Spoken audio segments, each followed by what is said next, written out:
Olá! Para quem não me conhece, eu sou a cantora Debbie Campbell. Eu costumo sempre escrever sobre a Palavra de Deus no meu Facebook.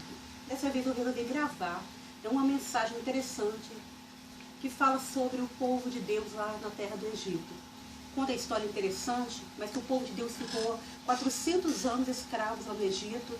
E essa história de escravidão começou lá com José, né, quando os irmãos de José, por inveja dele, o venderam para o Egito. E lá então começou então a história, depois que José foi governador e depois que o rei da época morreu, e José então perdeu o seu reinado, não foi mais governador, se tornou uma pessoa assim, morreu. E então ele levou, antes disso, levou os seus irmãos para lá, levou seu pai também. E assim começou a história, o povo foi se criando e começou a história então do povo de Deus, que depois se tornou escravo lá no Egito, e essa escravidão durou 400 anos. Mas eu quero focar aqui, né, que quando Deus foi e falou com Moisés, chamou Moisés e mandou Moisés libertar o povo do Egito, e depois das 7 pragas, das 10 pragas, da última praga então, que foi a praga da morte do primogênito, é nisso que eu quero focar. Eu creio que, eu não vou contar a história toda porque muitos já conhecem, e o meu enfoque é sobre a última praga. Qual era a última praga então? A última praga, né, fala sobre o anjo da morte, que Deus então enviou, como o faraó havia endurecido o coração, em todas as pragas que Moisés tinha, né, através do poder de Deus, tinha trazido para o Egito, para que o faraó libertasse o povo, e o faraó dizia que ia libertar e depois se endurecia o coração e não libertava o povo. Então Deus enviou a última praga. E a última praga então, Deus mandou que Moisés chegasse para Faraó e dissesse que se ele não libertasse o povo, o anjo iria passar, iria morrer todos os primogênitos, iria morrer. Só que Deus havia falado com Moisés, Deus, todo o povo que estava ali como escravo, eles deveriam então, cada família, sacrificar um cordeiro, e esse sangue deveria ser passado nos umbrais da porta. E para quê?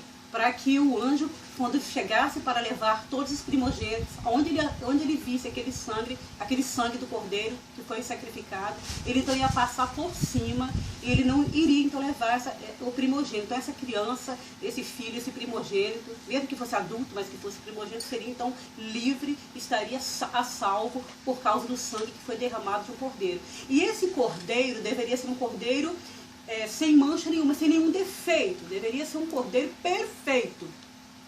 E assim então Moisés foi, falou com o povo, e essa notícia também chegou, né, aos ouvidos de Faraó. Todo o povo ficou sabendo, mas é claro, né, só o povo de Deus cumpriu, só aqueles que acreditaram que realmente Deus havia falado com Moisés, e assim eles fizeram.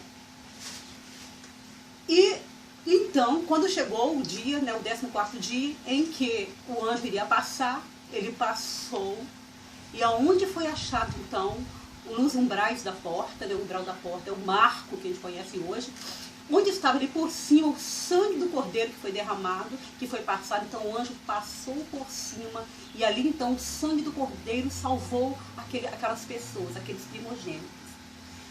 O que eu quero dizer então? Depois disso, Faraó, o filho de Faraó inclusive, foi morto. Por quê? Porque o anjo levou, porque ele não endureceu seu coração, não quis libertar o povo. Também não sacrificou o cordeiro, não passou o sangue do cordeiro na porta, e realmente o filho dele, como muitos outros, centenas de pessoas ali morreram então nessa ocasião.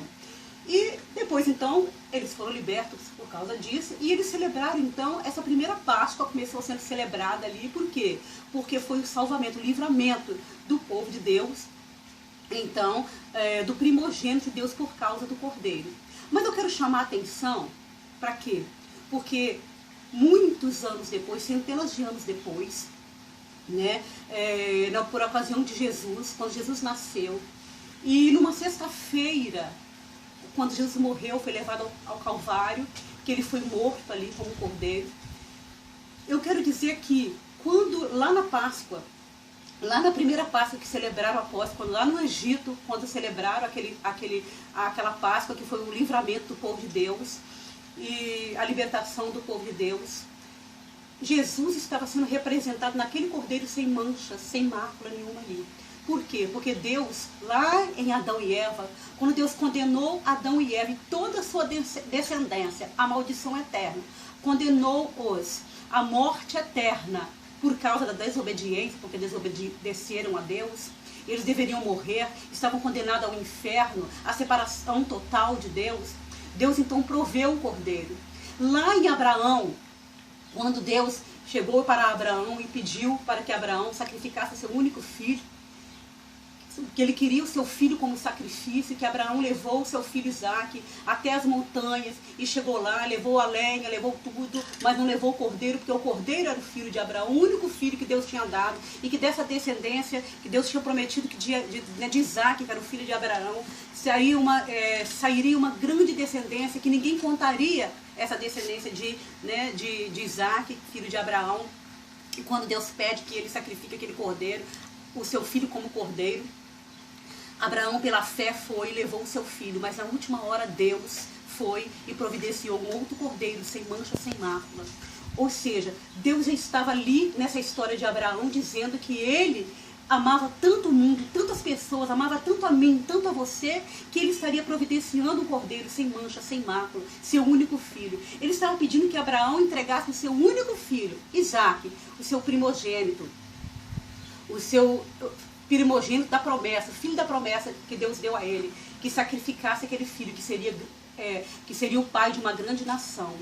E Abraão, por amor, entregou aquele filho. Mas na última hora Deus o salvou. Por quê? Porque Deus queria que Abraão entregasse por amor o seu filho. Ele queria que naquela história de Abraão, da fé de Abraão, do amor de Abraão de entregar o seu único filho, as pessoas reconhecessem, vissem o grande amor de Deus por nós. Porque Deus também entregaria o seu único filho, que é Jesus, unigênito filho de Deus.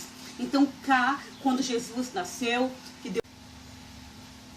Deus então queria, através da história de Abraão, mostrar que ele mesmo, o Deus Todo-Poderoso, estaria enviando seu único filho, seu unigênito filho, para morrer por nós, pecadores.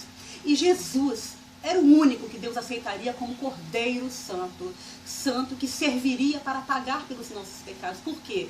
Porque para pagar os nossos pecados, para que a ira de Deus se aplacasse, para que a ira de Deus fosse desviada de nós, da nossa maldição, do pecado, da desobediência, deveria ser um cordeiro imaculado, sem mancha, santo.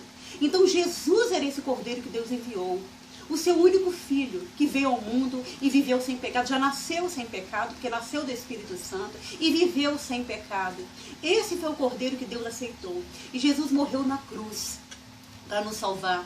Quando João Batista viu Jesus se aproximando, e ele estava batizando, porque João Batista, no testemunho, ele dava testemunho de Jesus, que viria, após ele, alguém que tiraria o pecado do mundo, e já estava anunciando Jesus. Quando Jesus se aproximou então do Rio Jordão, João Batista olhou para Jesus e falou: eis o Cordeiro de Deus que tira o pecado do mundo. Já era a promessa.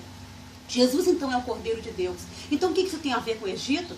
Lá no Egito, o cordeiro que foi sacrificado, o sangue que foi derramado, que passou nos umbrais, que salvou os primogênitos, agora é Jesus, já representava Jesus. Agora Jesus veio cumprir mais uma vez, cá, por ocasião da Páscoa, que foi justamente no dia da Páscoa. No dia desse, que no inglês a gente chama de Passover, de passar sobre.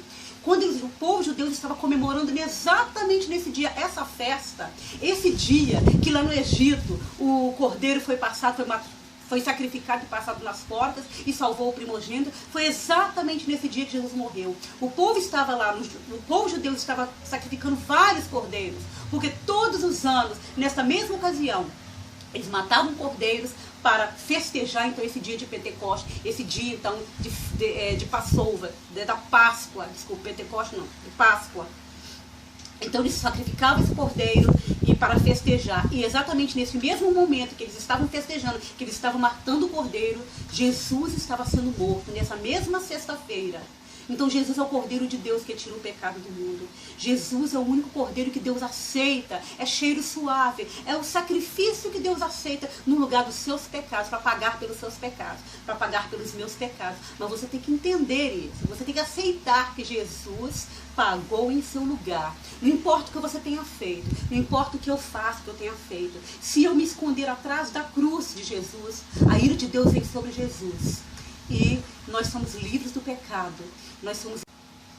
Ok, então João 3, 16 e 18 diz: porque Deus amou o mundo de tal maneira que deu o seu único Filho, para que todo aquele que nele crê não pereça, mas tenha a vida eterna. Porque Deus enviou o seu Filho ao mundo não para que condenasse o mundo, mas para que o mundo fosse salvo por ele. Quem crer nele não é condenado, mas quem não crê já está condenado, porque não crê no nome do unigênito Filho de Deus. Então crê que Jesus é o Cordeiro de Deus, que tira o pecado do mundo. Por quê? Porque ele morreu na cruz pelos seus pecados. Ele morreu em seu lugar. Se Jesus não tivesse morrido, você teria que morrer. Eu teria que morrer. Então nós temos que esconder atrás da cruz e crer nesse sacrifício remidor e entender que nós não podemos fazer nada, nada para nos salvarmos. Não tem ajudinha de ninguém, nem nós mesmos podemos fazer nada para sermos salvos. O sacrifício de Jesus foi eficiente, foi cabal, foi fundamental e foi suficiente para salvar, para apagar os nossos pecados. O sangue de Jesus Cristo nos purifica. Creia, apenas creia em Jesus e entregue a Ele. Reconheça que você é pecador, que você estava condenado à morte, à condenação, à maldição eterna, a estar distanciado de Deus para sempre. E que através de Jesus, do sacrifício de Jesus, você se reencontra novamente com Deus e você recebe a salvação e a vida eterna.